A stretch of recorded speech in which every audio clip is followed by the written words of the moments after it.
That's why I never did hot Pilates after a juice fast ever again. Really? Oh, hello Wildcats. This is Ryan. And Matt, here with your monthly Wildcast.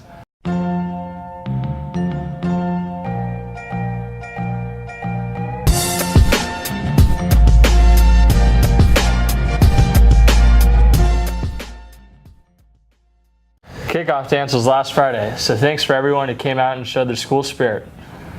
The service fair is next Tuesday on the front lawn during tutorial.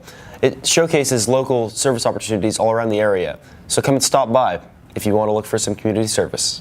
The end of the 6-week grading period will be next Friday, so make sure you talk to your guidance counselors if you want to change your schedule.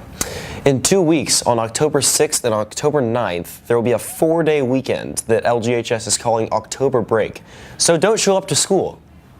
The week of October 16th is our first Spirit Week, so come out and show your class pride. The following Saturday is our coronation dance on October 21st, so guys, man up and ask that date. And that's all for news. To you, Austin, for sports. Thanks, guys. With the start of school, fall sports have begun. Already, these sports are at the heart of their season. Boys varsity water polo is off to a decent start with 5 wins and 7 losses. They will play against Lynbrook High School next in hopes to equal out the score. On the other hand, girls varsity water polo is off to an amazing start with 7 wins and 0 losses. They will play against Gun High School in hopes of another win. The varsity field hockey team is off to a great start with 4 wins and 0 losses. Next Wednesday, they are playing Los Altos in hopes to keep their 4-win streak. Both boys and girls cross-country teams have already had their first meet on Saturday. Their next meet will be on Tuesday at Santa Clara Central Park. The varsity football team is off to a slow start with already 3 losses.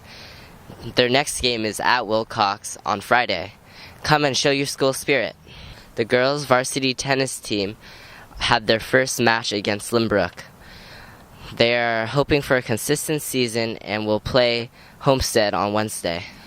The girls varsity golf team has also begun their season. They have played against Lynbrook, losing by 1 stroke. They will play against Gun right after school in hopes of their first win. The girls varsity volleyball team is crushing the competition with 8 wins and 0 losses. Their next match is against Lynbrook in order to make their 8th win streak a 9th. Make sure to root for our teams as they play tonight. Now back to you, Matt and Ryan. Thanks, Austin. Now to Dominic for an interview with Xavier Downs. Thanks, Ryan. I'm here with Xavier Downs for a quick interview. X, thank you for being here. Thank you for having me, Dom. I understand that you've been going through a kind of a tough time with your family. Would you like to explain about that? Some people know, but most of my family lives in Florida. So Hurricane Irma just passed last week, and it was by far one of the scariest things I've ever had to deal with, because my mother's dad is bedridden. We couldn't put him on a plane. So he lives in Miami. He lives in Miami with most of my family on my mom's and dad's side. So what my parents did was they decided that my dad would fly out to Florida to make sure that everyone was okay. Try to give try to give them a little more muscle, a little bit of support. Went out and bought water and got them to a safe zone, before it hit. Well, how's your family doing now? My family, we are hanging in there. There was a lot of damage sustained from the hurricane, and we're trying to send some more funding back over there as soon as possible. Well, once again, X, thank you for being here. Absolutely. Thank you for having me, Dom. And Matt and Ryan, back to you. Thanks, Dominic. That's all we've got this month, Wildcats. Make sure to tune in to Crunch Time with Sizamula for a weekly podcast of in-depth sports analysis. Also, make sure to grab an El Gato newspaper during your 6th period. As always, you stay classy, Los Gatos.